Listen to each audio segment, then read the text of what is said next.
কিছু কিছু পাপ আছে যেগুলা তওবা করার পরেও আল্লাহ মাফ করবে না। আপনারা বলেন তো এরকম একটা পাপের নাম আপনারা জানেন যে পাপ করলে তওবা করলেও আল্লাহ মাফ করবে না? আরে শিরক তো মাফ করবে। হ্যাঁ, আমি দুটা কথা বলি, একটা হলো সুদ খাওয়া আর একটা হলো ঘুষ খাওয়া। এই দুই খাওয়া তওবা করার পরেও আল্লাহ মাফ করবে না। কেন করবে না? কারণ যাদের কাছ থেকে সুদের টাকা নিছে তাদের কাছে টাকা ফেরত দিয়ে তাদের হাত পাও ধরা মাপ না নেওয়া পর্যন্ত আল্লাহ মাফ করবে না। আপনি যতই তওবা করেন, যারা সুদ খাচ্ছেন তারা বেশক জাহান্নামে যাবেন, জাহান্নাম ছাড়া তাদের কোনো গতি নেই।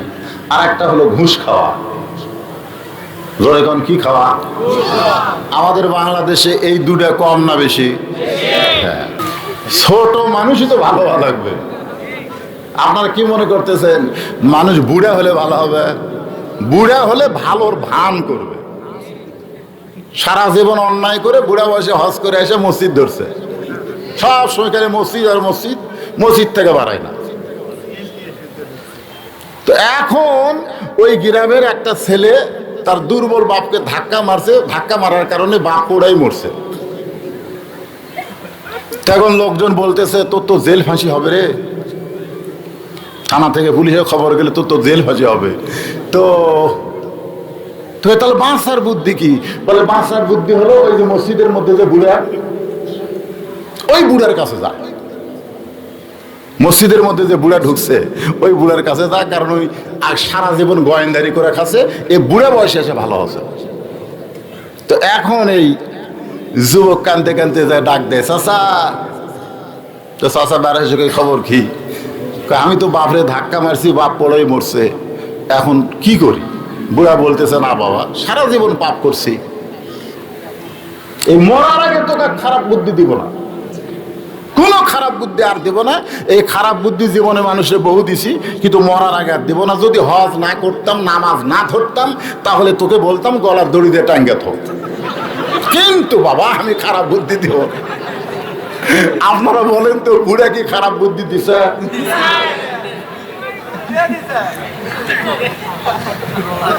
তো এই ছোট অবস্থায় যারা ভালো না হবে, বুড়া অবস্থায় ভালো হওয়ার কোনো গ্যারান্টি নাই।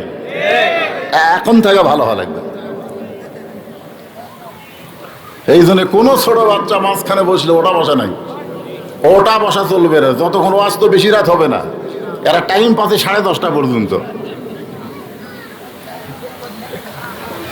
তা আমি টাইনে একটু না আপনাকে কিছু দূর পর্যন্ত নিয়ে যাওয়ার পারি, তো ওটা লাগবে কেন? একদিন পড়াইছি এই আয়াতের ওপর একটু তাফসীর, একটু ব্যাখ্যা, একটু বিশ্লেষণ আমাদের জানার জন্য দরকার আছে না নাই? জোরে করে আছে না নাই?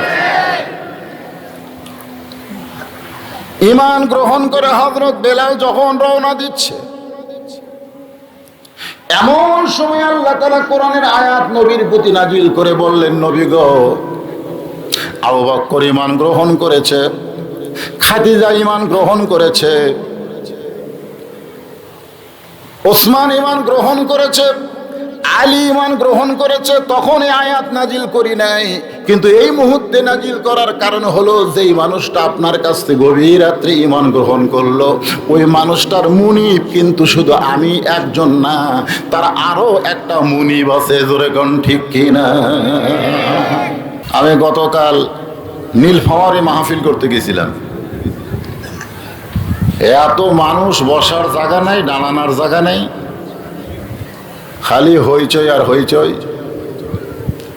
ওয়াজ যখন শুরু করছে 1-1 ঘন্টা পর হঠাৎ এমন বৃষ্টি, এই যে ভিডিও ম্যানেরা খুব বিপদে পড়ছিল গত রাত্রে। আমার ভাইস চেয়ারম্যান ভাই একটা কথা বললেন, কাট পিস। আসলে আমি আমার কথা এটা বলতেছি না, এই মিডিয়া হওয়াতে বক্তাকে ওয়াজ রেকর্ড করার কারণে এখন কিন্তু গান বাজনা মানুষ কম শোনে। এখন ঠিক কিনা? যার প্রমাণ হলো আমার কাছে একটা শিল্পী খুবই পছন্দ, নাম হলো মনির খান। জোরাবরের নাম কি? তো মনির খানের একটা গান 1 বছর আগে ছাড়ছে, ভিউ হয়েছে মাত্র 3 লক্ষ। কয় লক্ষ? আর মাত্র 3 মাস আগে আমার একটা ওয়াজ ছাড়ছে, ভিউ হয়েছে 40 লাখ। আমি তখন চিন্তা করলাম যে এই মিডিয়ার কারণে মানুষ আর গান বাজনা মনে হয় শোনে না, এখন ওয়াজই শোনে। কিন্তু এই যে কাটপিস, এটা তো আমি বুঝলাম না। তবে আমি দেখলাম একদিন আমার একটা ওয়াজে কে যেন এই মিডিয়ার মধ্যে লিখে দিচ্ছে যে মমতা আজকে খারাপ বাঁশ। হ্যাঁ, এটা চরম খারাপ কথা। খারাপ না যে বাংলাদেশের একজন শিল্পী মমতাজকে বদরুল রশিদ খারাপ বাঁশ দিল। বাঁশ দেওয়া মানে কি? তো এই ধরনের কোনো কিছু যেন আপনারা না করেন। হ্যাঁ, আপনারা করবেন না। তো যে আল্লাহ তাআলা এই করোনা মহামারীর পরে, আমার ভাই বললেন যে 20,000 মরেছে, আসলে 20,000 না, 26,000-এর উপরে। হ্যাঁ, মানুষ মারা গিয়েছে করোনা মহামারীতে। তো এরপরে বর্তমান বাংলাদেশের পরিবেশ ভালো। এই রমজান মাসেই আমাদের এলাকার এক চৌকিদার মাইকিং শুরু করে দিল। 5 ওয়াক্তে 5 জন মাইকিং করতেছে, জুমার নামাজে 10 জন, তারাবির নামাজে 12 জন। এর বেশি মসজিদে প্রবেশ করা যাবে না। যারা মসজিদে প্রবেশ করবেন 1.5 ফুট ফাঁক ফাঁক দাঁড়াতে হবে। আপনারা বলেন তো পরিবেশ তখন কেমন ছিল? ভালো না খারাপ? আজকে যে পরিবেশে আপনারা বসে আছেন গায়ের সঙ্গে গা লাগায়া, যদি করোনা মহামারী থাকতো এই মাহফিলের অনুমতি পেতেন? যদিও পেতেন তাহলে বলা লাগতো যে 2 হাত পর পর। জোরে কোন ঠিক কিনা? তো এইরকম একটা বিপদ থেকে আল্লাহ আমাদের হেফাজত করেছেন। এই জন্য খুশি না বেজার? জবান খুলে সমস্বরে সকলে বলবো রব্বানা লাকাল হামদ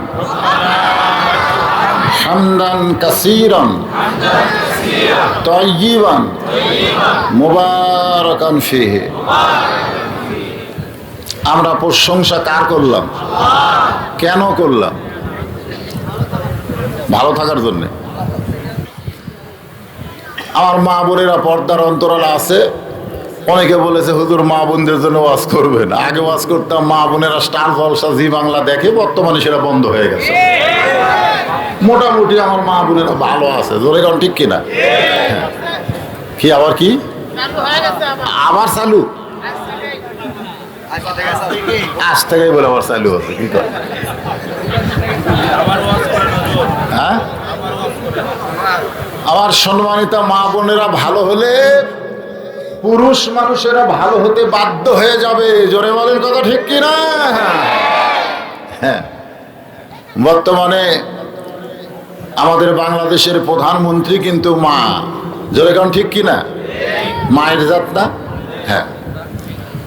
আসুন, আমাদেরকে লক্ষ্য করে আল্লাহ তাআলা বলতেছেন ইয়া আইয়ুহাল্লাযীনা আমানু, যারা আমাকে বিশ্বাস স্থাপন করেছো। আগে শাব্দিক অর্থ শোনেন। আত্তাকুল্লাহ, ভয় করো কার? আরো জোরে বলেন। গত 1.5 বছর মানুষ কিন্তু আল্লাহর চাইতে করোনার ভয় বেশি করছে। জোরে কোন ঠিক কিনা? করোনার ভয় কম না বেশি? হায় হায় ভয় 2 জায়গায় বেশি ভয়। একটা হলো মসজিদে, আর একটা হলো কোরআনের মাহফিলে। অনেকের ধারণা এই 2 জায়গায় করোনা ঘুরে বেড়ায়, কিন্তু আমার মনে হয় করোনা এটা কোনো মানুষের তৈরি করা বিষয় না, এটা হলো আল্লাহর পাঠানো একটা গজব। জোরে বলেন ঠিক? এখানে ডাক্তার সাহেব আছে, আজকের মাহফিলের সম্মানিত সভাপতি। অনেকে বলে করোনা ছোঁয়াচারক, যার ভয়ে করোনায় বাপ মরছে, ছেলেরা পর্যন্ত যায় নাই, বউ পর্যন্ত যায় নাই। ওই বর্ষ করে আমিও করোনায় মরবো নাকি? আপনারা বলেন করোনা যদি ছোঁয়াচা রোগ হয় তাহলে সর্বপ্রথম পৃথিবীতে যার করোনা হয়েছে সেই করোনাটা কি ছোঁয়াচা? এই কথা কয় না কেন? সেটা কে দিছে? তার মানে বোঝা গেল রোগ ব্যাধি ব্যারাম এগুলো সব তার কাছ থেকে আসে, আবার ভালো করে কে? তবে কিছু সতর্কতা, কিছু নিয়ম, যেরকম আমার এখানে উপজেলা ভাই চেয়ারম্যান ভাই মুখে মাস্ক ছিল, আমার মালিক ভাইয়ের মুখে মাস্ক আছে। এই মাস্ক কিন্তু করোনার জন্য না, মাস্ক হলো রাস্তার ধুলাবালি যেন আপনার নাকে মুখে না ঢোকে, যাদের শ্বাসকষ্ট হয়, তাই এটা সবসময় ব্যবহার করা দরকার। ধরে কোন ঠিক? হ্যাঁ, সবসময়। অনেকে বলবেন যে হুজুর আগে মাস্ক তো পরে, আমরাও মাস্ক পরে ওয়াজ করছি, আপনারাও মাস্ক পরে ময়দানে আইছেন, আজকে মাস্ক নাই। এই মাস্ক সবসময় আপনারা পরবেন, এতে করে আপনাদের অনেক ব্যাধি ব্যারাম থেকে আল্লাহ হেফাজত করবে। আসুন, যে কথা বলতেছিলাম, আত্তাকুল্লাহ শব্দের অর্থ হলো ভয় কার? আসতে বললেন, আরো জোরে বলেন। দুনিয়াতে করোনার ভয়ে মানুষ দূরে যায়, সাপের ভয়ে মানুষ দূরে থাকে, চোর ডাকাতের ভয়ে মানুষ সে রাস্তায় যায় না, কিন্তু আল্লাহর ভয়ে বান্দা আল্লাহ থেকে দূরে থাকে না, বরং আল্লাহর নিকটে চলে আসে। জোরে বলেন ঠিক কিনা? এই জন্য যে যত ভালো মানুষ তাকে আমরা কি বলি? আল্লাহর নৈকট্য হাসিল করেছে। নৈকট্য মানে কি? দূরের আকাশে। তাহলে আত্তাকুল্লাহ এইটা যদি আমরা আমল করি, এই আমলে আমরা কি আল্লাহর দূরে যাব না কাছে আসব? আল্লাহর কাছে আসলে কি হয়? এই শোনেন ইমানদারেরা, যারা ইমান নিয়ে এখানে বসে আছেন, আপনাদেরকে আল্লাহ বলতেছেন। এরপরে আল্লাহ বললেন হাক্কা তুকাতিহি, শুধু ভয় করলে হবে না। মাইক এরকম চ্যান করে ওঠে কেন? শুধু ভয় করলে হবে না, ভয় করার মতন, ভয় করার মতন ভয় করা লাগবে। তুই একজন ঠিক করছে, বাদ বাকি কয়নি। এরপরে আল্লাহ বললেন ওয়ালা তামুতুন্না ইল্লা ওয়া আনতুম মুসলিমুন, মুসলমান না হয়ে তোমরা মরো না। আমরা যারা এখানে জীবিত আছি সবাই মুসলমান, এই ব্যাপারে সন্দেহ আছে নাকি? কিন্তু আমরা যখন মরব তখন মুসলমান হয়ে মরতে পারবো, এই গ্যারান্টি কি আমাদের আছে? না বললে হবে না। তো মুসলমান হয়ে বাইসে কোনো লাভ নাই, মুসলমান হয়ে মরা লাগবে, সেই কথা আল্লাহ কোরআনে বলেছে। ধরে কোন ঠিক কিনা? এখন মুসলমান হয়ে মরতে গেলে আমাদের করণীয় কি? আমাদের কি কাজ করতে হবে? সে কাজগুলো আমি একে একে আপনাদের সামনে উপস্থাপন করব। আপনারা শুনবেন না? আল্লাহ বলেছেন খালি শুনলে হবে না, সামিনা ওয়া তাআনা, শুনতে হবে গ্রহণ করার নিয়তে। এখানে অতিথিদের মধ্যে একজন বলল যে যারা যারা ঈশার নামাজ পড়েন নাই, যারা যারা ঈশার নামাজ পড়েন নাই নামাজ পড়ে আসেন। আপনারা একটা লোক ওঠেন নাই, তার মানে আপনারা সবাই ঈশার নামাজ পড়ছেন। কি বুঝলেন? সবাই কি ঈশার নামাজ পড়েছেন? আলহামদুলিল্লাহ।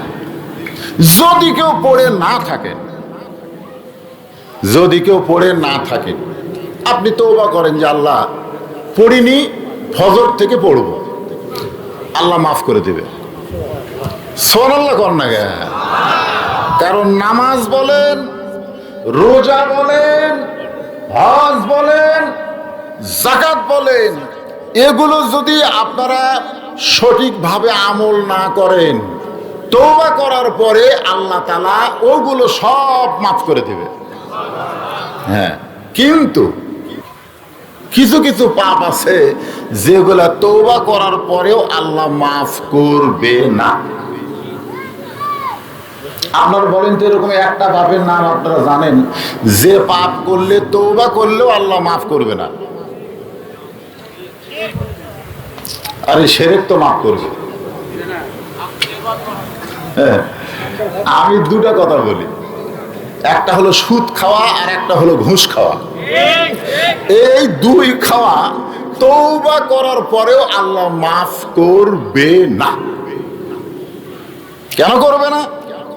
কারণ যাদের কাছ থেকে সুদের টাকা নিছে তাদের কাছে টাকা ফেরত দিয়ে তাদের হাত পাও ধরা মাপ না নেওয়া পর্যন্ত আল্লাহ মাফ করবে না। আপনি যতই তওবা করেন, যারা সুদ খাচ্ছেন তারা বেশক জাহান্নামে যাবেন, জাহান্নাম ছাড়া তাদের কোনো গতি নেই। আর একটা হলো ঘুষ খাওয়া। জোরে কি খাওয়া? আমাদের বাংলাদেশে এই দুটা কম না বেশি? হ্যাঁ, আসেন।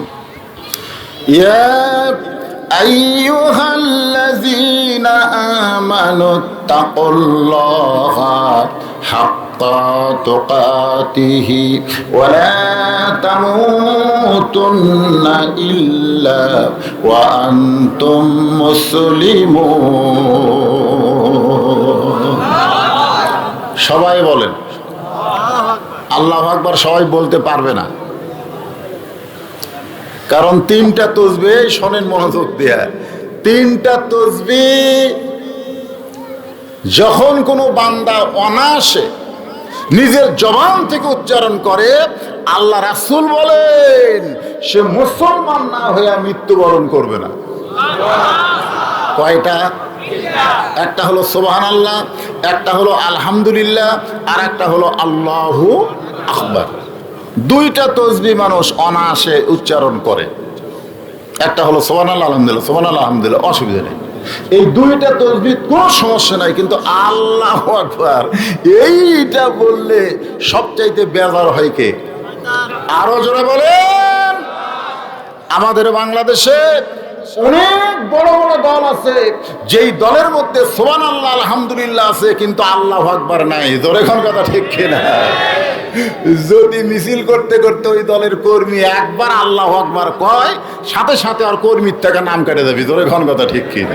ভাইজান, কোরআন শরীফ যখন আমি তেলাওয়াত শেষ করব, ওই মুহূর্তে যাদের মুখে আল্লাহু আকবার শব্দ আসবে না, বুঝবেন আপনার অন্তরের মধ্যে শয়তান ঢুকে আছে। জোরে কোন কথা ঠিক কিনা? আল্লাহু আকবার বলতে বাধা দেয় কোন জায়গা? খালি আল্লাহু আকবার স্লোগান মুয়াজ্জিনেরা দেয়, আর কেউ দেয়। এই সব কয়টা মুয়াজ্জিন মসজিদ বাদ দিয়ে যদি একবার তাজের মোড়, এই তাজের মোড় আছে না নাই, নওগাঁ জেলার সব মুয়াজ্জিন তাজের মোড় যে আল্লাহু আকবার করে যদি একবার শুরু করে, সব পুলিশ দৌড়ে এসে ধরবি। জোরে কোন কথা ঠিক কিনা? কে রে তোরা ভিন্ন ভিন্ন আল্লাহু আকবার কয়, একত্র হোসকা। মানে আপনি ভিন্ন ভিন্ন হয়ে আল্লাহু আকবার কোনো অসুবিধা নেই, কিন্তু একত্র হয়ে আল্লাহু আকবার কইলে শয়তানের কলজাত আগুন ধরে। জোরে কোন কথা ঠিক কিনা? তো যখনই কোরআনের আয়াত শেষ করব, বলা লাগবে আপনারা আপন ইচ্ছাই বলবেন আল্লাহু আকবার।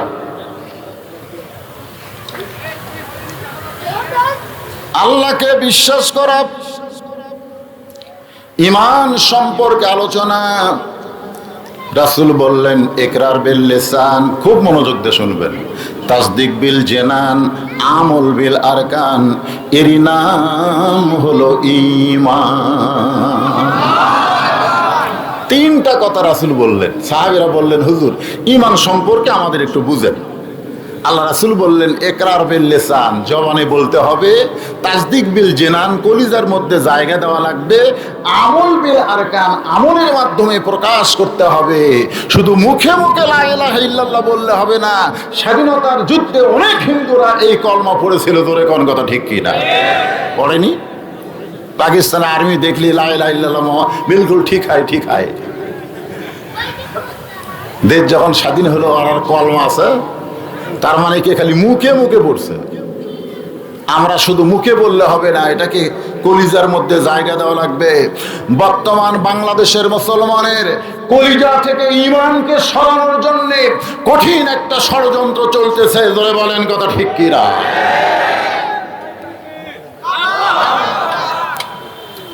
এই যে তাকবীর দিল, এই যে ফেসটা একটা তাকবীর দিল, আর আপনারা আস্তে আস্তে বললেন শয়তান সাইডে হাসতেছে আর বলতেছে তুই যতই তাকবীর দে ওরা আমার দল করে, লাভ হবি না। এ ভাই এরকম ফেসটা তকবের আপনিও দেন না, এর কেউ ওয়াজ শোনার ব্যাকআপ করার না, আগে হোক কামটা হোক, শুরু হোক। তাহলে কি বুঝলেন? এক নম্বর হলো জবানে লা ইলাহা ইল্লাল্লাহ, কলিজার মধ্যে এইটাকে সেট করে নেওয়া।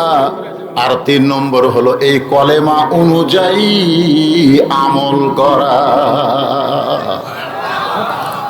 আচ্ছা, লা ইলাহা ইল্লাল্লাহ মানে কি?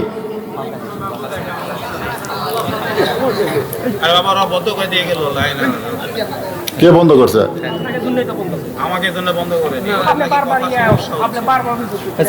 আচ্ছা ঠিক আছে, ঠিক আছে, আপনারা ঘামতে পারলে আমিও ঘামবো, অসুবিধা কি, দরকার নাই। এই শোনেন, আহারে এমনি তো 1.5 বছর পরে ওয়াজ পাচ্ছেন, তো হয়েছে না, কোনো কিছু না। আসেন, ইমানের উপর কথা হচ্ছে। ইমান যদি না থাকে আপনার যতই থাক, কাম হবে? কাম হবে?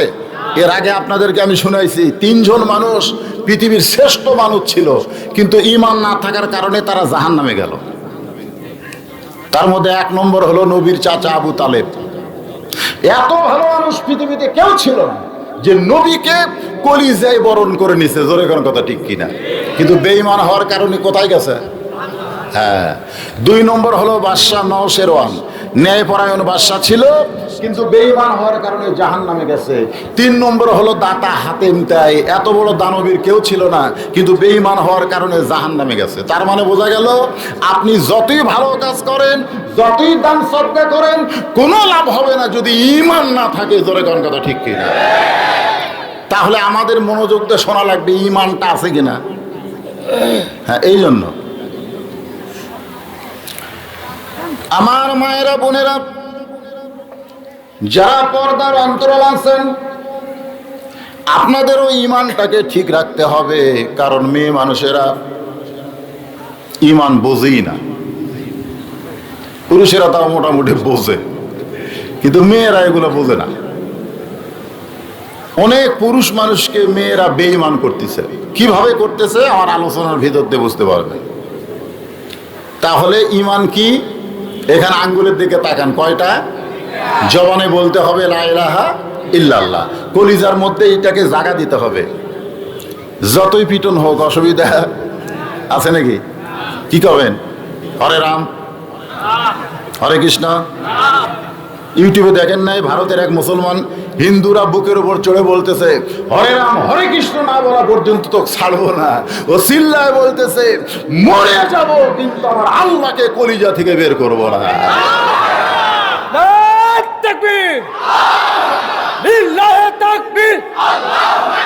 ইসলাম ছাড়া অন্য কিছু, ইসলাম ছাড়া অন্য কিছু। তাকবীর। আপনারা বলেন, আপনারা বলেন, পারছে? আপনার ইউটিউবে দেখেন নাই, তাকে শেষ মতো টুকরা টুকরা করছে, কিন্তু এরপরেও এই ভিতরের ঈমানটা বের করতে পারেনি। আর আমরা তো মাঝে মধ্যে কই আল্লাহ লাগে, হিল্লাও লাগে, আল্লাহ লাগে, হিল্লাও লাগে, খালি আল্লাহ দিয়ে হয়।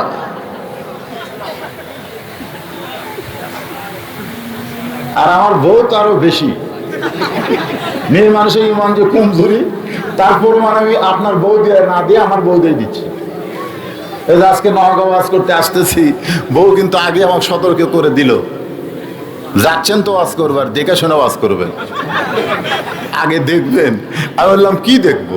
বলে চারিদিকে দেখবেন। দেখবেন না পুলিশের গাড়ি, র্যাবের গাড়ি, বর্তমান সরকারের কোন নেতা মঞ্চে আছে কিনা, কোন ক্যাডার আশেপাশে ঘুরতেছে কিনা, এগুলো আগে দেখবেন। আমি বললাম দেখলে আমি কি হলো, এগুলা যদি থাকে, পুলিশের গাড়ি, র্যাবের গাড়ি, এগুলা যদি থাকে, আপনি তেল তেলা ওয়াজ করবেন যেন না ধরা পড়েন। মানে ওয়াজ করে আপনি যেন সরাসরি বাড়িতে আসতে পারেন, এই জন্য আপনার ওয়াজের নাম হবে তেল তেলা। আমি আমার বউয়ের কপালে চুমা দিলাম, বউ বলতেছে চুমা খাইলেন কেন? আমি কইলাম পুলিশ আমাকে ধরবে, এই জন্য তুই দেখে শুনে ওয়াজ করতে বলিস, কিন্তু তুই কি জানিস রাস্তার মধ্যে আমাকে আজরাইল ধরতে পারে। এর আগে কয়েকবার পুলিশ ধরছে, ধরার পরে কিন্তু আমাকে ছাইড়া দিছে। এখন বলো, আজরাইল যদি ধরে তাহলে কি আমাকে ছাড়বে? আর বউ বলতেছে, আমি তো জীবনে আজরাইল ধরার চিন্তা করিনি। একমাত্র বেঈমান যারা, তাই শুধু পুলিশ ধরার, র্যাব ধরার চিন্তা করবে, আজরাইল ধরার চিন্তা করবে না। ধরে কোন কথা ঠিক কিনা? আবার আপনার কলিজার মধ্যে আজরাইল ধরার চিন্তা থাকলে অন্য কোনো ধরা আসতেই পারে না। চিন্তা করছেন কে ধরবে? খালি চারিদিকে তাকান, উপর দিকে তো তাকান না। চারিদিকে তাকায় কেউ দেখলো কিনা? অন্যায় করে, হেরোইন খায়, মদ খায়, গাঁজা খায়, চারিদিকে তাকায় কেউ দেখলো কিনা? কিন্তু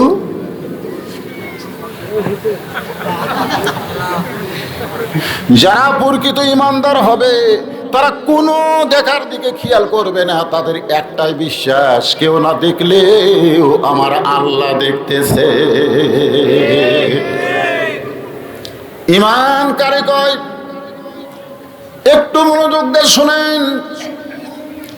দুনিয়ার সবাই ঘুমায় গেছে, কেউ চেতন নাই। ঠিক ওই সময় একজন কালো মানুষ নবীর ঘরে হাজির। যে মানুষটির নাম হলো হযরত বেলাল। নাম শুনছেন? এই কোরআনে একটা আয়াত আল্লাহ তাআলা হযরত বেলালের শানে নাজিল করেছে। হ্যাঁ, কালো মানুষ, একটা গোলাম মানুষ, তারই শানে আল্লাহ কোরআনের আয়াত নাজিল করেছে। আমি কি আয়াতটা আপনাদের বলবো? ইন্নাল্লাযীনা ক্বালু রাব্বুনাল্লাহু সুম্মা ইসতাকামু তাতানাজ্জালু আলাইহিমুল মালাঈকা আল্লা তাখাফু ওয়া লা তাহজানু ওয়া আবশিরু বিল জান্নাতিল্লাতী কুনতুম তুআদুন।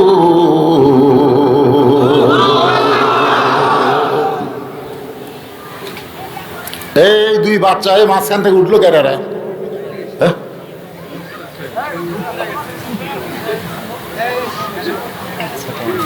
ছোট মানুষই তো ভালো লাগবে। আপনারা কি মনে করতেছেন মানুষ বুড়া হলে ভালো হবে?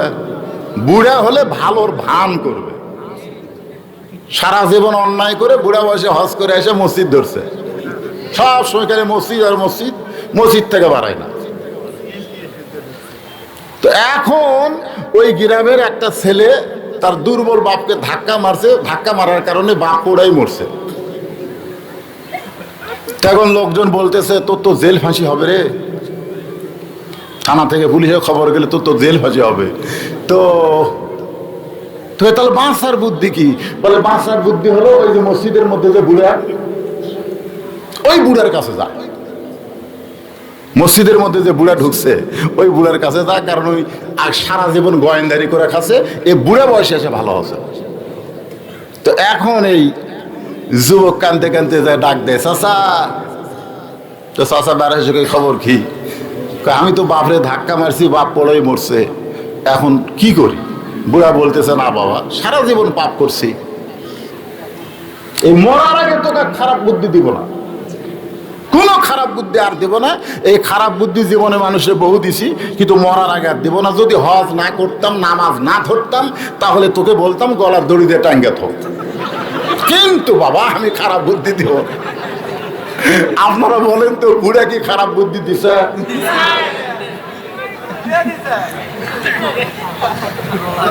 তো এই ছোট অবস্থায় যারা ভালো না হবে, বুড়া অবস্থায় ভালো হওয়ার কোনো গ্যারান্টি নাই। এখন থেকে ভালো হওয়া লাগবে। এই জন্য কোনো ছোট বাচ্চা মাঝখানে বসলে ওটা বসা নাই, ওটা বসা চলবে না। যতক্ষণ ওয়াজ তো বেশি রাত হবে না, এরা টাইম পাচ্ছে 10:30 পর্যন্ত।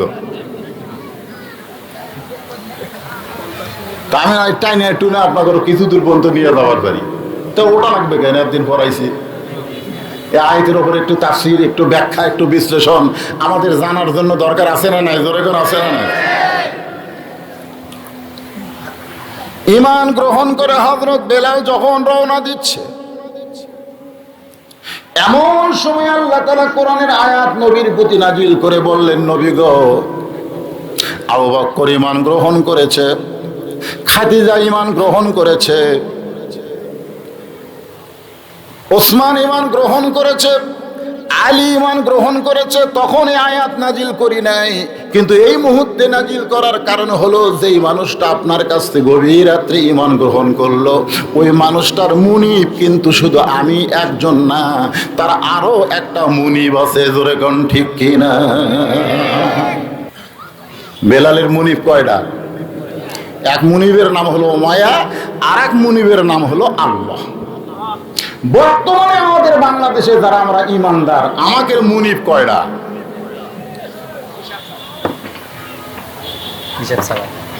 একজন এই সাহিত্য একটা হিসেবই নেই। লা ইলাহা ইল্লাল্লাহর মধ্যে হিসাব আছে না নাই? আপনার এখন আছে না নাই? কয়টার হিসাব আছে? সবচাইতে ইমানকে তাজা করার একটা সূরা একবার পড়লে 10 পারা কোরআন পড়ার সওয়াব পাওয়া যায়। আপনারা বলেন তো সূরাটার নাম কি? পড়েন, আমার সঙ্গে পড়েন। বিসমিল্লাহির রহমানির রহিম। কুল হুয়াল্লাহু আহাদ, আল্লাহুস সামাদ, লাম ইয়ালিদ ওয়া লাম ইউলাদ ওয়া লাম ইয়াকুল লাহু কুফুয়ান আহাদ। এই আহাদের মধ্যে কয়জন? তাহলে সাইড থেকে তো বললেন হিসাব নাই। হ্যাঁ, আপনি বর্তমান বাংলাদেশের সিচুয়েশন দেখে বলেছেন হিসাব নাই। আল্লাহ নবী ডাক দিলেন, বেলাল।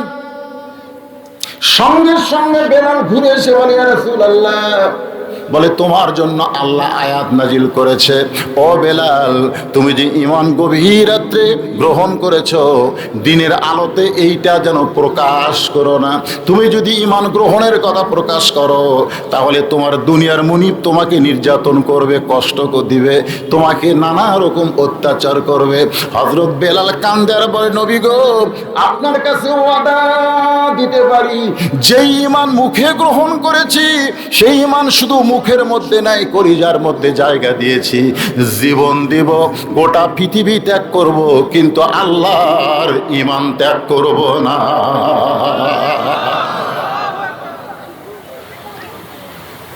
হযরত বেলালের জীবনী পড়ে দেখেন, তিনি এত নিকৃষ্ট মানের একজন মানুষ উমাইয়ার কাছে ছিল যে তাকে উট দুম্বা গাধার ঘরে রাত্রিবেলা থাকতে দিত।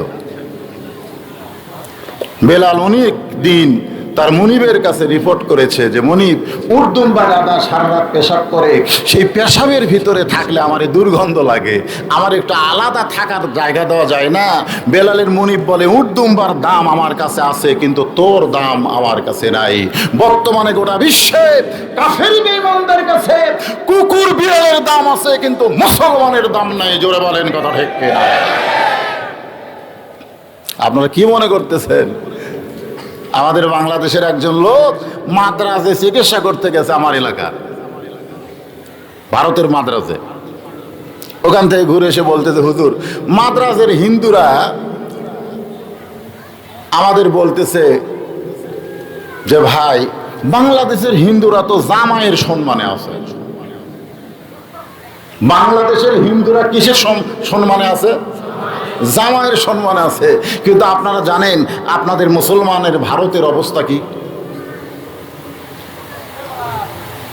কি অবস্থা? একটু মনোযোগ দিয়ে শুনবেন। বেলালের মুনিব বলতেছে, ওর দুম্বা গাধার দাম আমার কাছে আছে, কিন্তু তোর দাম আমার কাছে নাই।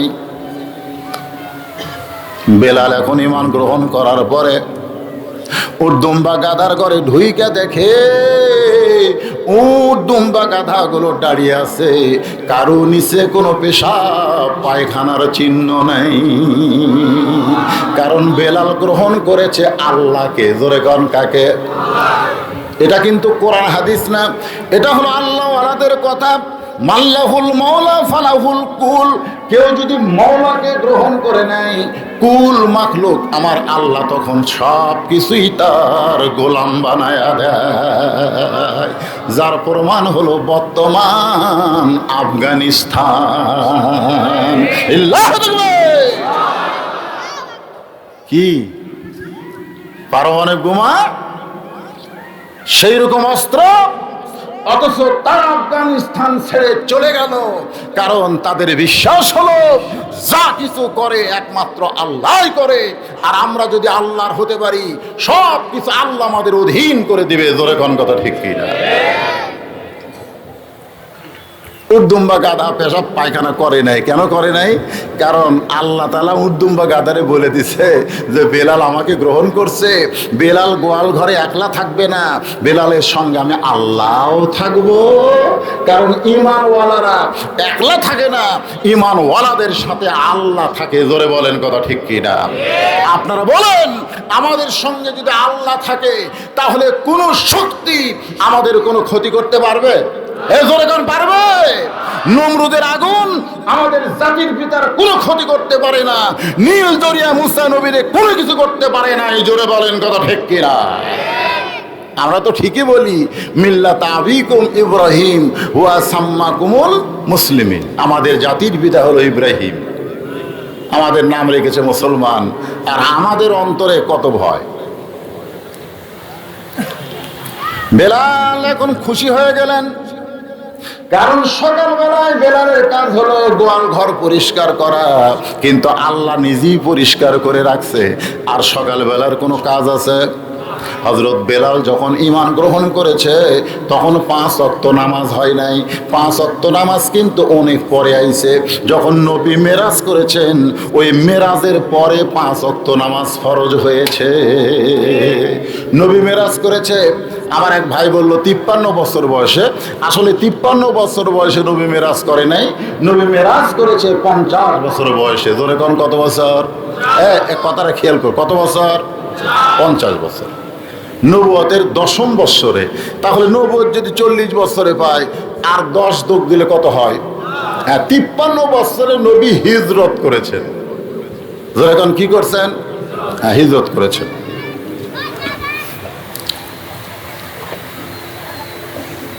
বেলাল দেখতে যে কোনো কাজ নাই, একটাই মাত্র কাজ, সেই কাজটা হলো আল্লাহর জিকির করা। জোরে কোন কি করা? সর্বপ্রথম এই পৃথিবীতে যেই ইবাদত আইছে সেই ইবাদতের নাম হলো জিকির।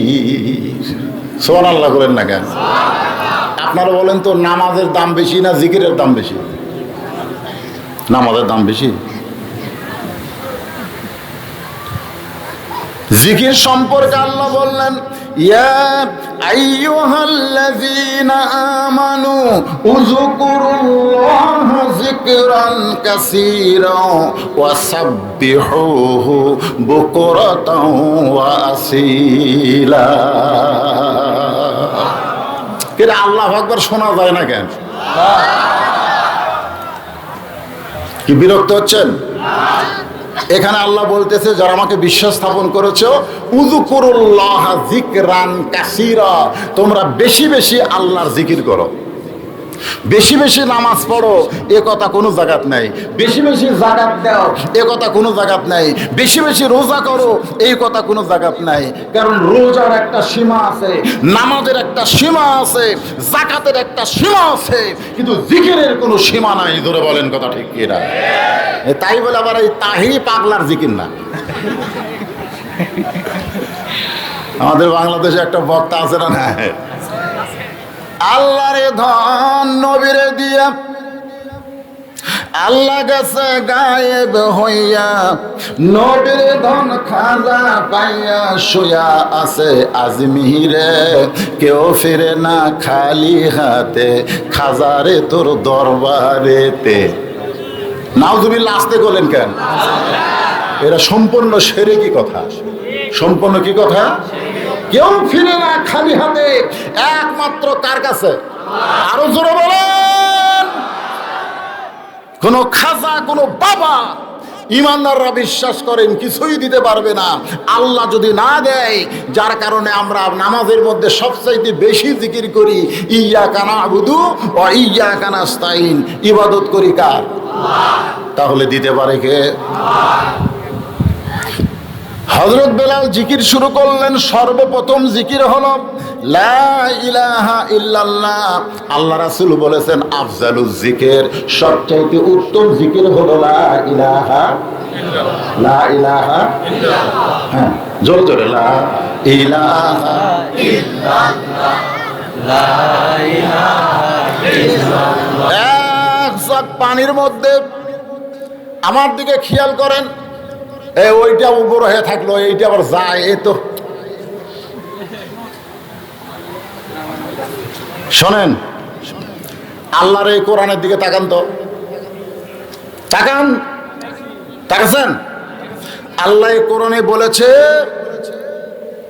তোমাদের যাবতীয় রোগের ঔষধ হলো কোরআন। সামান্য পেশাব লাগছে, আর পেশাব লাগার কারণে আপনি যদি উঠে যান, কোরআন কিন্তু গর্দ করবে, আপনার পেশাব এমন বেড়ে যাবে যে পেশাবের কারণে বিছনা ভিজে যাবে, বিছনা ভিজে যাবে। আর সামান্য পেশাব লাগার পরে এই কোরআনের ইজ্জতে বরকতে ইমানের ওয়াজ শোনার জন্য যারা পেশাবকে দমন করে বসে থাকবেন, আল্লাহর কোরআনের ওসিলায় পেশাব জাতীয় যত ব্যারাম আল্লাহ ভালো করে দিবে। কি কোন আল্লাহ পারে কি পারে না? হ্যাঁ, এই জন্য ওটা বসে না। হযরত বেলাল এক জগ পানির মধ্যে এক মুষ্টি চিনি দিয়ে ঘন্টন মারলে, আপনারা বলেন তো ওই চিনি আর পানির মধ্যে দেখা যায়? আগে ছিল চিনি আর পানি, কিন্তু এখন দুইটাই একত্র হওয়ার কারণে কেউ বলবে না চিনি, কেউ বলবে না পানি, এর আলাদা একটা নাম হয়ে গেছে। আরো জোরে, যখন কোনো বান্দা আল্লাহকে কলিজার মধ্যে জায়গা দেয়, আল্লাহ ছাড়া অন্য কোনো কিছু তার খেয়ালে থাকে না, তখন ওই বান্দা বান্দা থাকে না, ওই বান্দা আল্লাহ হয় না, ওই বান্দার নাম হয় আল্লাহওয়ালা।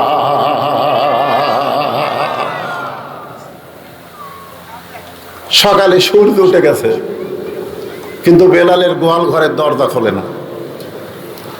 অন্যান্য গোলামেরা বেলালের বিরুদ্ধে মুনিবের কাছে নালিশ করতেছে। স্বজাতীয় বিদ্বেষ, স্বজাতীয় একটা বিদ্বেষ আছে না নাই? বক্তা বক্তার শত্রু আছে না নাই? ডাক্তার ডাক্তারের শত্রু আছে না নাই? আপনি খালি এক ডাক্তারের কাছে চিকিৎসা নিয়ে ভুল করবে, আর এক ডাক্তারের কাছে যান, প্রেসক্রিপশন দেখার পরই বলবে ওটা একটা ডাক্তার হলো। এক বক্তার ওয়াজ আর এক বক্তার কাছে বলেন, ওই খালি মুখ চুটকায়।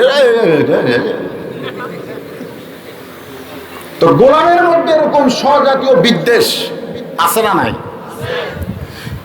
এক গোলাম গিয়ে মুনিবের কাছে নালিশ করতেছে, সূর্য পূর্ব দিকে উদয় হয়ে গেল, এখন পর্যন্ত বেলাল গোয়াল ঘরের দরজা খোলে নাই। বেলাল এমন ঘুম পাড়তেছে, এমনি তো মুনিব বেলালকে দেখতে পারে না, তারপরে আবার অভিযোগ।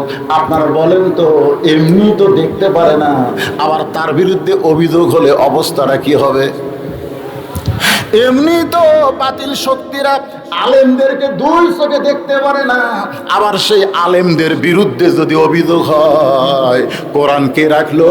এখন ধরা পড়লো মাদ্রাসার 3 জন ছাত্র। কথা বল না কেন? মাদ্রাসার 3 জন ছাত্র ওই মূর্তির পায়ে কোরআন রাখছে। এটা শয়তানও বিশ্বাস করবে না, কারণ যারা মাদ্রাসায় পড়ে তারা জানে লা ইয়ামুসসুহু ইল্লাল মুতাহহারুন, এমন একটা কিতাব আমরা ধরেছি যেই কিতাব অপবিত্র অবস্থায় কোনোদিন স্পর্শ করা যায় না, আর সেই কিতাব মূর্তির পায়ের উপরে রাখবে, এটা শয়তানও বিশ্বাস করবে না।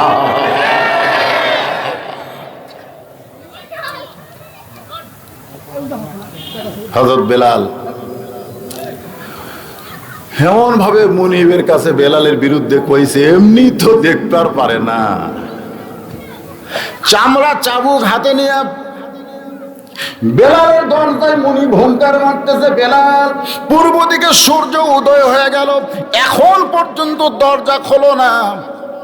মুনিব চিল্লায়ে চিল্লায়ে বেলালকে ডাকতেছে, কিন্তু ওই মুনিবের কণ্ঠ বেলালের কানে যায় না, কারণ রাসূল বলেছে আনতা আবুদুল্লাহ কাআন্নাকা তারাহু ফাইল্লাম তাকুন তারাহু ফাইন্নাহু ইয়ারাকা। যখন কোনো বান্দা আল্লাহর জিকিরের মধ্যে, ইবাদতের মধ্যে শামিল হয়, ওই বান্দা তখন আল্লাহকে দেখতে পায়। আল্লাহ যদি দেখা সম্ভব না হয়, আল্লাহ তাকে রহমতের কোলের মধ্যে উঠায় নেয়। আপনারা বলেন তো বেলাল কোন জায়গায়? বেলাল কি গোয়াল ঘরে না আল্লাহ রহমতের কোলের ভিতরে? বেলালের মুনিব ডাকে কিন্তু কানের মধ্যে যায় না। মুনিব রাগ সহ্য করতে না পারে, লাথি দিয়া দরজা খুলে দেখে গোটা গোয়াল ঘর পরিষ্কার। মুনিব চিল্লায় বলে, রে গোলামের বাচ্চা, গোলামেরা, তোরা বেলালের বিরুদ্ধে আমার কাছে নালিশ করলি, বেলাল আলসা হয়ে গেছে, কিন্তু তোরা জানিস না যখন তোরা ঘুমিয়েছিলি তখন বেলাল পরিষ্কার। আসলে বেলাল পরিষ্কার করেছে গোয়াল ঘর না, বেলাল পরিষ্কার করেছে ইমানের নূর দিয়া তার ভিতরের সমস্ত গুমরাহি। ইমানের নূর যদি একবার কলিজার মধ্যে ধারণ করতে পারেন, দুনিয়ার কোনো ভয় মুসলমানের কলিজায় থাকবে না। মুসলমান কোনোদিন বাতিলের সঙ্গে আপোষ করবে না, দরকার হলে বাতিলের জন্য মুসলমান জীবন দিবে। আল্লাহ বলেছেন ওয়ালা তাকুলু লিমান ইউকতালু ফি সাবিলিল্লাহি আমওয়াতুন বাল আহইয়াউ ওয়ালাকিন লা তাশউরুন।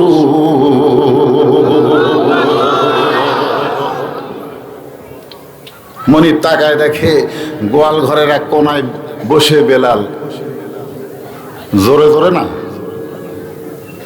আসলে জিকির, এমন জিকির শুরু হয়ে গেছে, এত জোরে জোরে শুরু হচ্ছে, জিকিরের ফয়েজে দুই একটা সামিয়ানা পর্যন্ত লাভ দেওয়াটা কি? এরকম জিকির কি নবী করছে নাকি? সাহাবীরা করছে? জিকির করতে করতে লাফালাফি শুরু হয়ে গেছে, এর ঘাড়ের উপরই লাভ দেয়, ওর ঘাড়ের উপর লাভ দেয়। এইগুলো দৃশ্য যদি কাফেরেরা দেখে তখন বলবে ইসলাম না খুব খারাপ রে। আশ্চর্য কথা।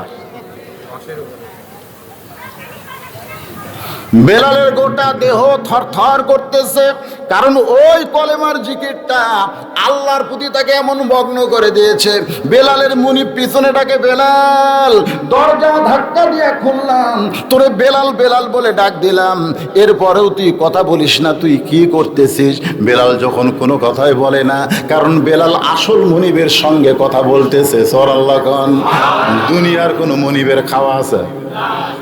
হাতে চামড়ার চাবুক, রাগ সহ্য করতে না পেরে উমাইয়া এত জোর আঘাত করছে বেলালের শরীরে, সঙ্গে সঙ্গে জবান ফসকে বের হয়ে গেছে, লা ইলাহা ইল্লাল্লাহু মুহাম্মাদুর রাসূলুল্লাহ। ভিতরে যা আছে তাই তো বাড়াবে। আপনি কি মনে করছেন ভিতরে কি আছে? দেখতে তো মনে করতেছেন সেই রকম বাড়ি, বাইরে থেকে দেখতেছেন হায় হায় কি সুন্দর বাড়ি, কিন্তু ভিতরে ঢুইকা দেখেন, ভিতরে ঢুইকা দেখেন সিনেমা হল বানাইছে, এরকম বাড়ি আছে না নাই? আবার দেখবেন বাড়ি খুব একটা সুন্দর না, কিন্তু ভিতরে ঢুইকে দেখেন প্রত্যেক ঘরে ঘরে যায় নামাজ, আল্লাহর কোরআন।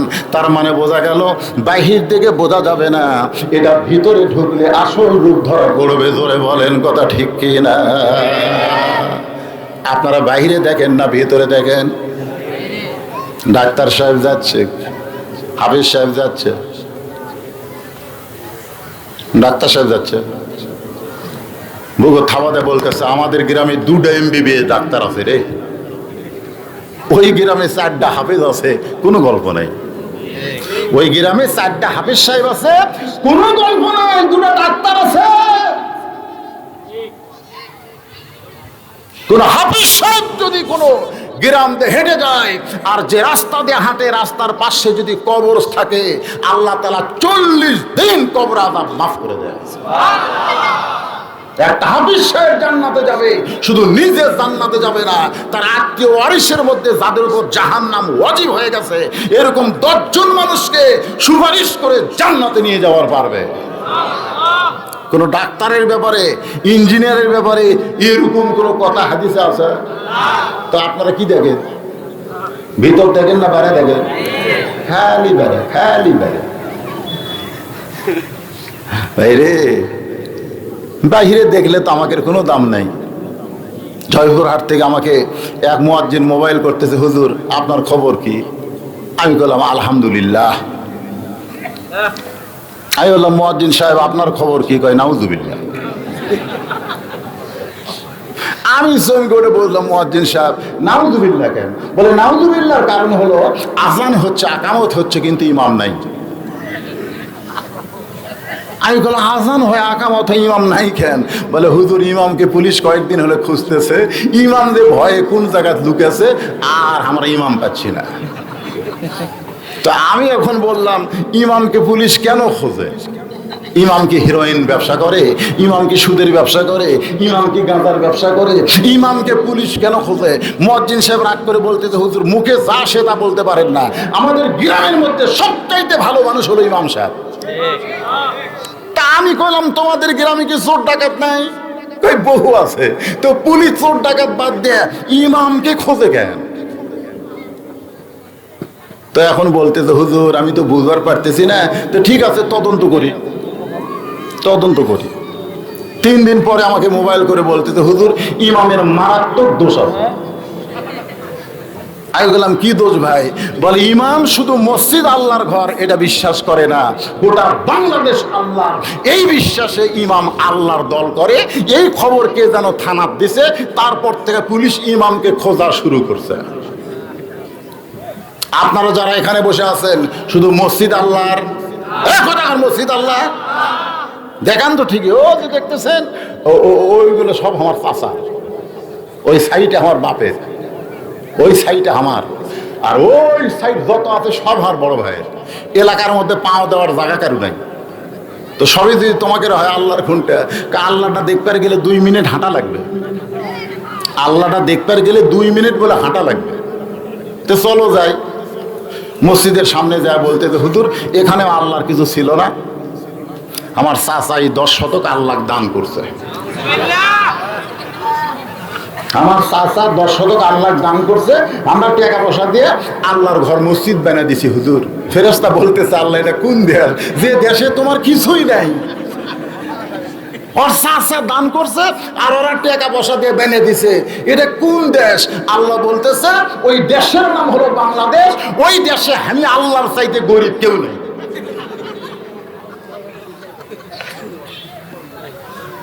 হ্যাঁ ভাই জানেন ইমানের উপর কথা হচ্ছে ভাই, সবাই মনোযোগ দিয়ে শোনেন।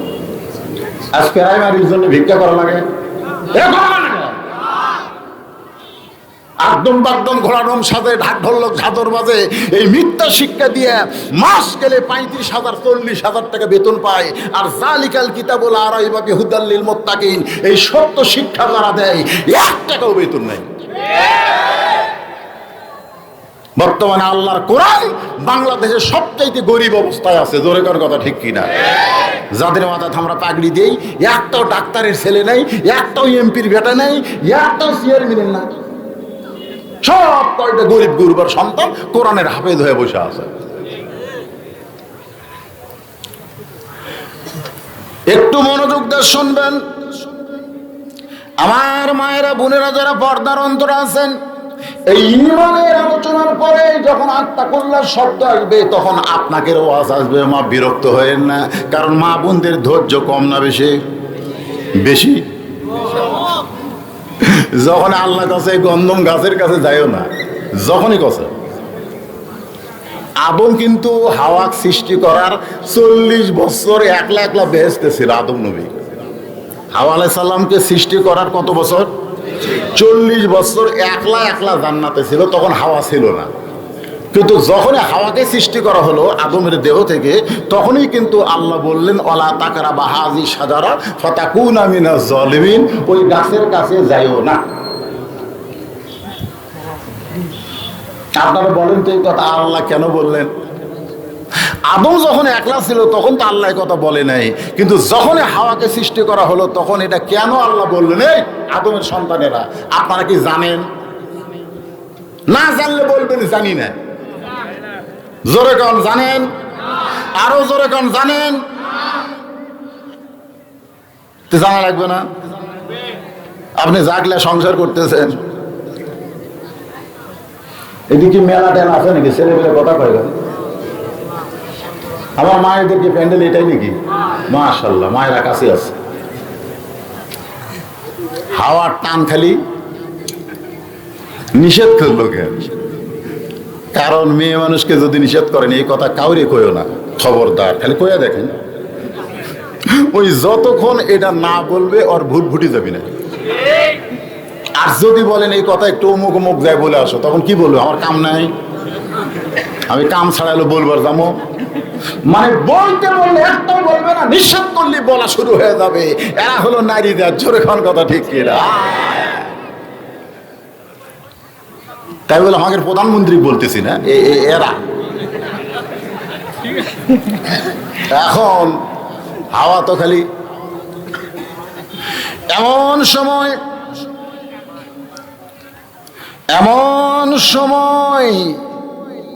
একজন আমাদের শত্রু, আল্লাহ কোরআনে বলেছেন ইন্না শাইতানা লাকুম আদুউন ফাত্তাখিযুহু আদুওয়ান ওয়া লাকাদ আদাল্লা মিনকুম জিবিল্লান কাসীরান আফালাম তাকুনু তাকিলুন। শয়তান বুঝবার পারছে যে আদমকে ধোঁকা দেবার পারবো না, কিন্তু আদমের জন্য যে হাওয়ারে সৃষ্টি করছে সে হাওয়ার কাছে এখন স্টার জলসা জি বাংলার দরকার আছে না নাই? দরকার আছে না নাই? সর্বপ্রথম ময়ূরের আকৃতি নিয়ে ওই জান্নাতের মধ্যে ঢুইকে একটা সুন্দর স্টার জলসার গান ধরলো। হাওয়া হাওয়া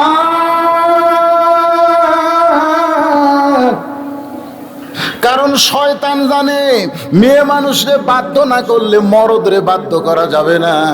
এজন্য ভারত শয়তান চেষ্টা করছে আমাদের বাংলাদেশের নারীদেরকে স্টার জলসা জি বাংলা দিয়ে ধরতে। জোরে কোন কথা ঠিক কি না? এসব নামাজ পড়ে রাতের ভাত খাবে, বউকে যা বলতেছে ভাত দাও, বউ বলতেছে ইন্নাল্লাহা মা'আস সাবিরিন। ধৈর্যশীলকে আল্লাহ পছন্দ করে। স্টার জলসার নাটক দেখতেছি, 8 ঘন্টা ধৈর্য ধরেন। এখন স্বামী ঘরের মধ্যে যা বলতেছে ইন্নাল্লাহা মা'আস সাবিরিন, ইন্নাল্লাহা মা'আস সাবিরিন। 8 ঘন্টা পরে এখন স্বামী বলতেছে কেন তোমার স্টার জলসা শেষ হয়নি, এখন খাবার দাও। বউ বলতেছে ধৈর্য যখন ধরলেই তাহলে আর 8 ঘন্টা ধরো, এখন জি বাংলা দেখতেছি। স্বামী ধৈর্য ধরতেছে আর বউ স্টার জলসা জি বাংলা দেখতেছে। আল্লাহ কয় তুই ধৈর্য ধরে জাহান্নামত যাবি। ওই ধৈর্য ধরা যাবে না। ওই সময় বউকে সাইজ করা প্রত্যেকটা স্বামীর উপর আল্লাহ ফরজ করে দিয়েছে। বলে করার কথা ঠিক।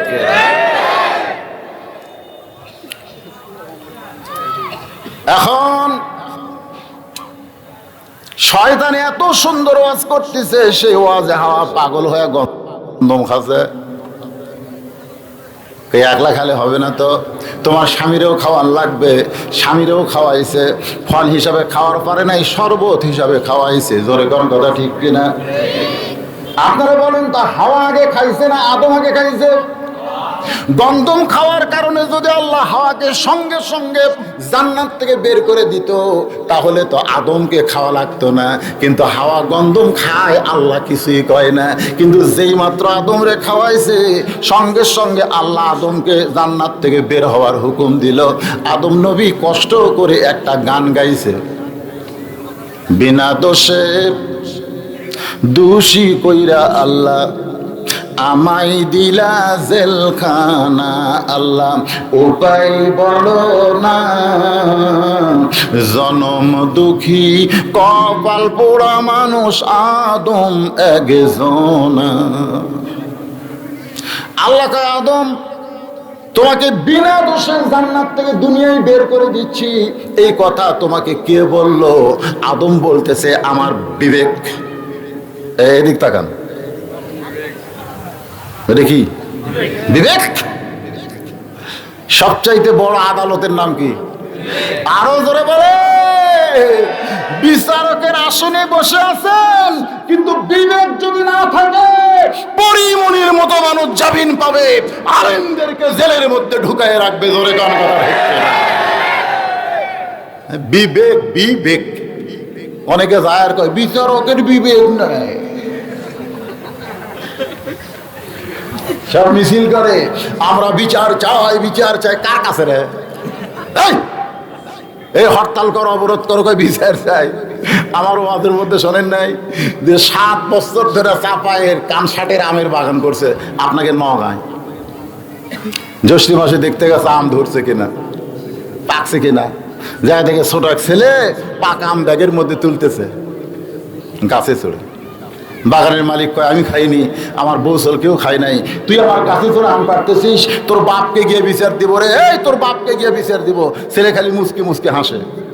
বাগানের মালিক বলে হাসিস কেন?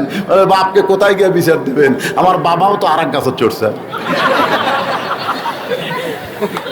তাকায় দেখে আমার বাপ খালি আম পাড়ে আর বস্তা ভরায়, গাছের নিচে বসে কান্দে আর বলে আল্লাহ বিচার দিব কার কাছে? বেটাও চোর, বাপও চোর। জোরে খান কথা ঠিক কিনা? আজকে আমাদের সমাজের অবস্থা কি? বিচার দিবেন কার কাছে? চোর কোনোদিন চোরের বিচার করবে না। জোরে খান কথা ঠিক কিনা? মুসলমান ইমানের উপর কথা হচ্ছে। ইমান, ইমানটা যদি ঠিক না হয়, কি গরম লাগতেছে? বিরক্ত লাগতেছে? হ্যাঁ, একটু মনোযোগ দিয়ে শুনবেন। বেলালের মুনিব চাবুক ফাইলা দিয়া বেলালের কাছে জোরহাত করে বলতেছে, বেলাল রে তুই আমার গোলাম হইয়া আব্দুল্লাহর ইতিম পোলার কাছে কেন গেলি? চাবুক আছে ফেলে দিস, জোরহাত। দেখেন দুনিয়ার মুনিব ইমানদারের কাছে জোরহাত করে। সুবহানাল্লাহ কন্যাকে আপনারা কি মনে করছেন ইমানের পাওয়ার নাই? ওমাইয়া কান্দের বলে রে বেলাল আমি হইলাম মেম্বার আর আবু জেহেল হলো চেয়ারম্যান।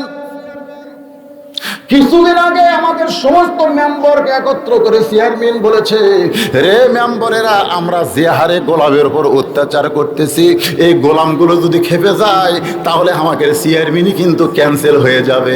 এই গোলামদেরকে খবরদার আব্দুল্লাহর এতিম পোলার দলে যাবার দিবি না, কারণ আব্দুল্লাহর এতিম পোলার দলে যদি যায় হকের বিজয় হবে, বাতিলের পরাজয় হবে। এই বেলাল আমি একটা মেম্বার রে, আর আবু জেহেল হচ্ছে আমাকে চেয়ারম্যান। চেয়ারম্যান যদি জানবার পারে যে আমার গোলাম আব্দুল্লাহর এতিম পোলার দলে ভর্তি আছে, আমার মেম্বরিত্ব ক্যান্সেল হয়ে যাবে। আজকে গোটা পৃথিবীর চেয়ারম্যানের নাম হলো আমেরিকা। আমাদের বাংলাদেশের আশেপাশের দেশের চেয়ারম্যান হলো ভারত। দূরে বলেন কথা ঠিক কিনা? আর আমরা হলাম মেম্বার। মেম্বরিত্ব ঠিক রাখা কি মনে করছে? একটু মনোযোগ দিয়ে শুনবেন।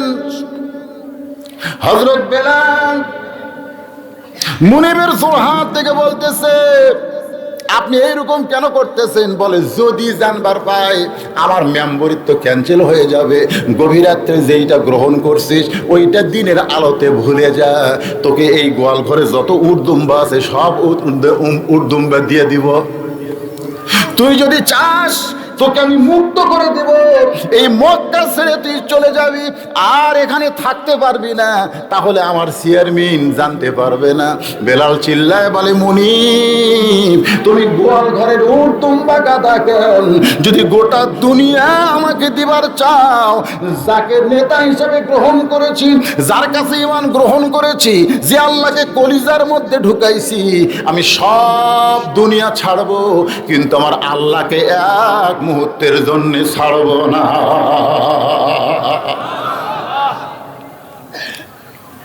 হযরত বেলাল গোটা দুনিয়া ছাড়বে কিন্তু আল্লাহ ছাড়বে না।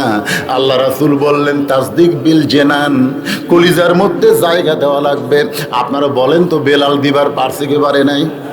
3 নম্বর হলো আমল বিল আরকান, আমলের মাধ্যমে প্রকাশ করা লাগবে। ঈমানকে যদি আপনি কলিজার মধ্যে ধরে রাখতে চান, 1 নম্বর আমল কি? 1 নম্বর আমল হলো লা সালাতা লা ঈমানা, যার নামাজ নাই তার ঈমান নাই। আমল ও আমিলুস সালিহা, খুব খেয়াল করবেন। লা সালাতা লা দীনা, যার নামাজ নাই তার ধর্মই নাই। এই ছেলেরা, এই যুবকেরা, এই তাকাও এদিক তাকাও। সারাদিন তো ফুল বেলিতে ঘরো। অনেক মাহফিলে বলে আমার এই মাদ্রাসার আব্দুল্লাহ পেশাব করবার দেখালে,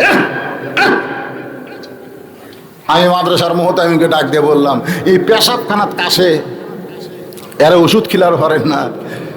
হুজুর বলতেছে এরা আসল কাশ না হুজুর। কই ওরে কি কাশ? কই বার হোক জিজ্ঞেস করেন। আব্দুল্লাহ জিজ্ঞেস করলাম কাশিস কেন?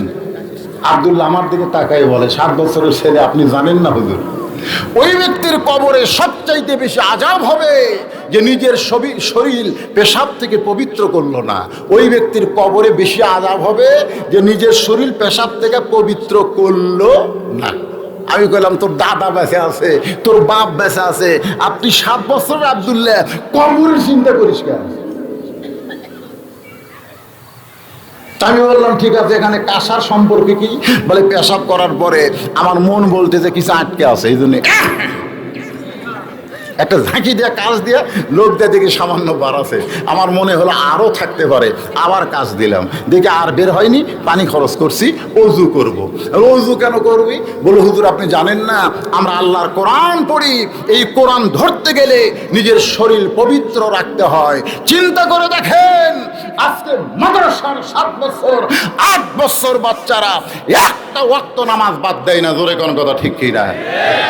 এখানে অনেক যুবক আছে এমন পোশাক পরে, আয় হায়, দেখলি তো। এই যে আমার ভাই বললো না, কু আনফুসাকুম আহলিকুম নারা। আপনি বাপ হোসেন, আপনি দেখবেন না আপনার ছেলে কি করে, আপনার মেয়ে কি করে, আপনি কি দেখবেন না? আপনাকে দেখার কথা আল্লাহ বলে নাই? জাহান্নামের আগুন থেকে যদি বাঁচতে চাও, একলা বাঁচলে হবে না, তোমার আহাল পরিবার নিয়ে বাঁচতে হবে। জোরে কোন কথা ঠিক কিনা? আপনি তাকায় দেখেন আপনার ছেলেটাতে ফুল প্যান্ট পরছে, আপনি একটাবার ভালো করে তাকায় দেখেন আপনার ছেলের সামনে যন্ত্রগুলা টোপলার মতন দেখা যায়, পিছন দিকে তাকায় দেখেন কামরাঙ্গার দাগের মতন মনে হয়। ওই পোশাক পরে সারাদিন আপনার ছেলে ঘুরতেছে, পেশাব লাগছেও কিন্তু বসবার পারে নাই, ও খাড়া হয়ে পেশাব করছে। আর খাড়া হয়ে ডানায় পেশাব করলে পেশাব কিন্তু নিংড়ে না। ও যখন সেল লাগাইছে তখন টপ টপ করে পেশাব দিয়া ওর ফুল প্যান্টের নিচে যে জাঙ্গা আছে ওইটা কিন্তু ভিজে গেছে। ছোটবেলায় বাচ্চা পেশাব করলে সঙ্গে সঙ্গে পেয়া বলে কান্না দেয়, মা দৌড়ে এসে পেশাবের কাপড় টান দিয়া আর একটা ভালো কাপড় নিচে পাইড়ে দেয়। কিন্তু আপনার 22 বছরের ছেলে পেশাব দিয়ে জাঙ্গা ভিজেছে, ওইটা কে টান দিবে? সারাদিন ওই পেশাব ওই জায়গায় শুকিয়ে গিয়ে ওই জায়গায় যে কত জীবাণু তৈরি হয়েছে আপনারা কি জানেন? আপনার ছেলেকে মহিলা বানাতে একটা মেয়ের একটা মায়ের কি কয়, বাপ মা মরে গেছে, দোয়া চাইছে তেরে এখন দেওয়া লাগবে।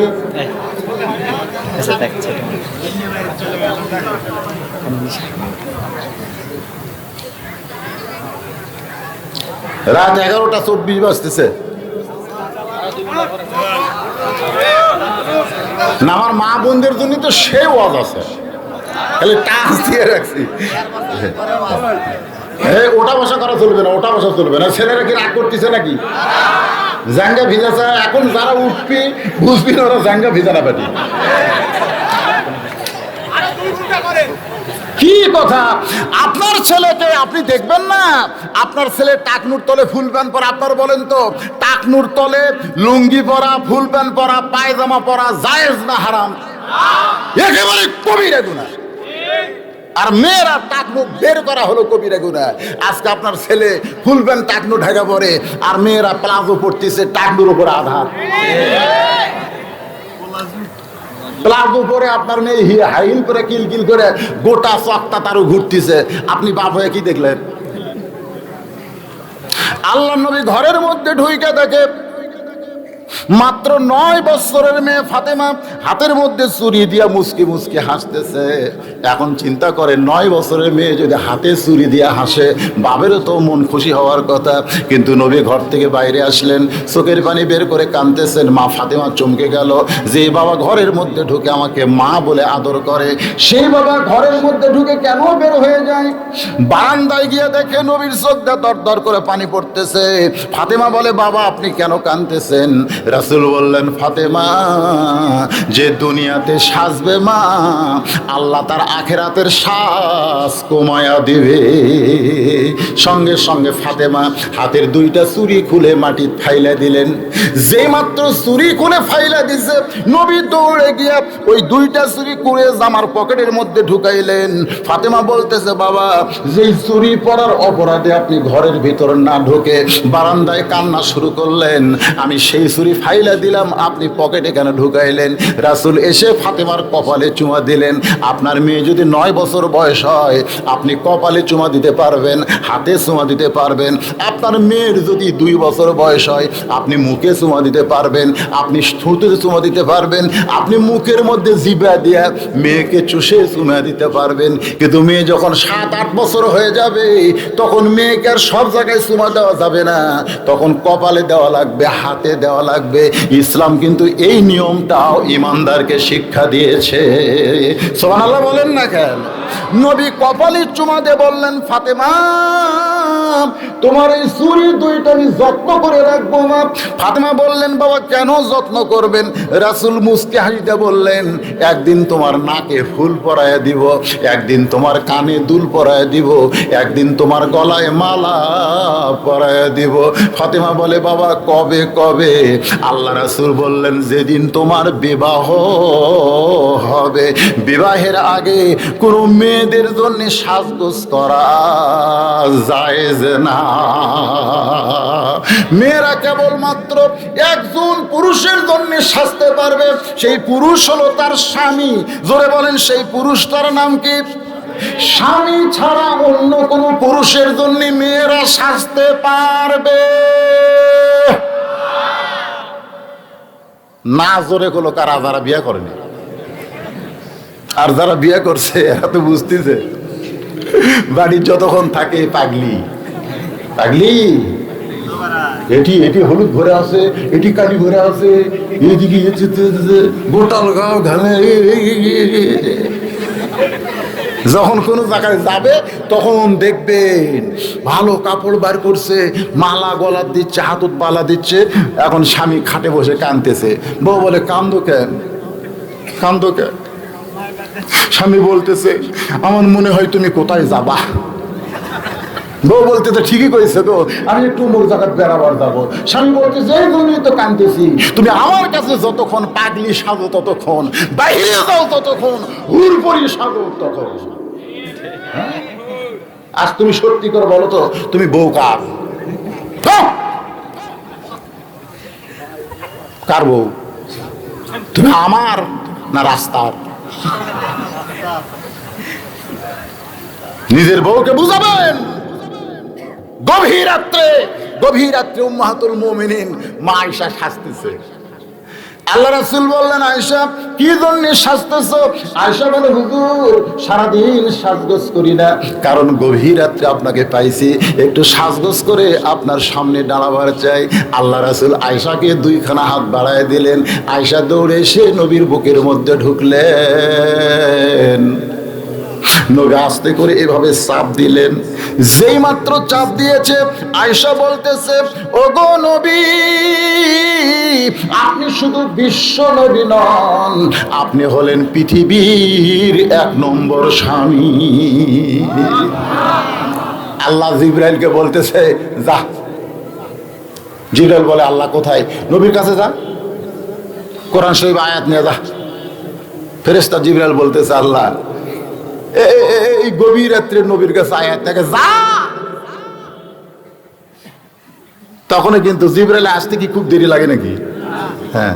তো এখন নবী আয়েশাকে বুকের মধ্যে ধরে আছে, ইতিমধ্যে ফেরেশতা জিবরাইল এসে সালাম দেয়, আসসালামু আলাইকা ইয়া রাসূলুল্লাহ।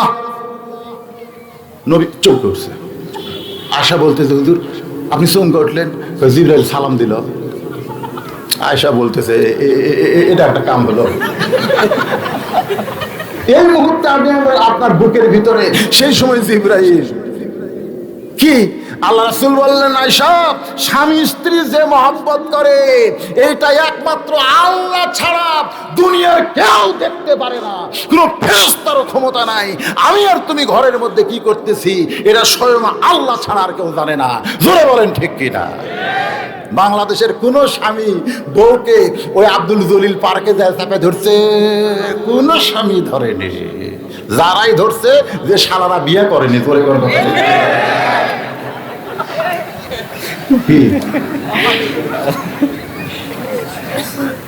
আল্লাহ নবী বললেন, জিবরাইল এই গভীর রাত্রে সালাম নিয়ে কি বলে? হুজুর কি করতেছেন ঘরের ভিতরে?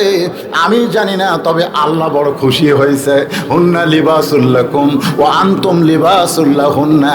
আল্লাহ কোরআনের আয়াত নাজিল করেছে। রাসূল বললেন, আমার উম্মত উম্মাতিরা শোনো, স্বামী হলো বিবির পোশাক, বিবি হলো স্বামীর পোশাক। যখন কোনো বউকে স্বামী বুকের মধ্যে চাইপা ধরে, আল্লাহর আরশ খুশি হয়ে যায়। আমার মা বোনেরা ভাবতেছে, এতক্ষণ পর হুজুর একটা ওয়াজ করলো পারে, কিন্তু সমস্যা আছে। বউকে তো বুকের মধ্যে চাপা ধরবেন, এমন বিড়ি খাওয়ায় ভোটের আগে আপনারা শুরু করবেন ভাই। ঘরের মধ্যে ঢুকলে মনে হয় বোকরা বাটা ঢুকিছে। তোর এখন কথা ঠিক কিনা? চাপে ধরা তো দূরের কথা। এই জন্য আল্লাহ রাসূল বলেছেন, এই শোনেন, যখন বউয়ের কাছে স্বামী যাবা, স্বামী যখন বউ তখন স্বামীর কাছে যাবা, যাওয়ার আগে তোমরা মেসওয়াক করবা। মেসওয়াক করে একটু সুগন্ধি ব্যবহার করো। সুবহানাল্লাহ কোন না? একটু পারফিউম দিবে। গরমের দিন একেবারে পাটা পাটা গন্ধ বাড়ায়, বোঝেন? একটু পারফিউম দিবে। হাসতেছে, খালি হাসতেছে। কি এগুলো ওয়াজ না? এগুলো কি কোরআনের কথা না? হুন্না লিবাসুল লাকুম ওয়া আনতুম লিবাসুল লাহুন্না। সমস্ত হুজুরকে বলেন তার বাংলা অর্থ কি? স্বামী হলো বিবির পোশাক, বিবি হলো স্বামীর পোশাক। পোশাক মানে খালি লাগালাগি। সুবহানাল্লাহ জোরে বলেন। কোন জায়গায় ওয়াজটা রাখছি আপনাদের মনে আছে? ইমানের উপর কথা বলতে গিয়ে হযরত বেলাল কি বললেন? দুনিয়ার সব ছাড়তে পারবো, কিন্তু আল্লাহ রাসূলকে ছাড়তে পারবো না। উমাইয়া আবু জেহেলের দরবারে একেবারে মাথা নিচু করে দাঁড়িয়ে আছে। আবু জেহেল বলতেছে, উমাইয়া খবর কি? বলে, আমার কোনো দোষ নাই, আমার কোনো দোষ নাই। রাতের অন্ধকারে চোখকে ফাঁকি দিয়ে আমার গোলাম বেলাল আব্দুল্লাহর এতিম পোলার দলে যোগ দিয়েছে।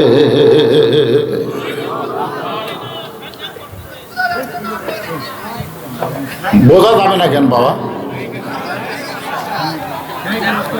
এই মাইকলা ভাই, ওখানে গিয়ে দেখেন তো কি খবর। হ্যাঁ, একটু মনোযোগ দেন, ইমানের উপরে কথা হচ্ছে ভাইজান। আবু জেহেল, শোনা যায়? শোনা যায়?